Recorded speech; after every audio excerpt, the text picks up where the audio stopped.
Kung kayo'y mananalangin, sabihin ninyo, Ama, sambahin nawa ang inyong pangalan.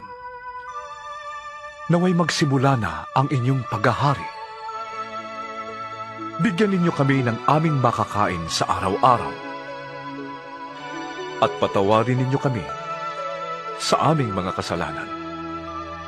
Yamang pinapatawad namin ang bawat nagkakasala sa amin.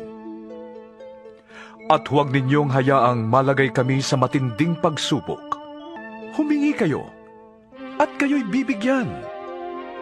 Humanap kayo at kayo'y makakatagpo. Kumatok kayo at kayo'y pagbubuksan. Sapagkat ang bawat humihingi ay tatanggap. Ang bawat humahanap ay makakatagpo. At ang bawat kumakatok ay pagbubuksan.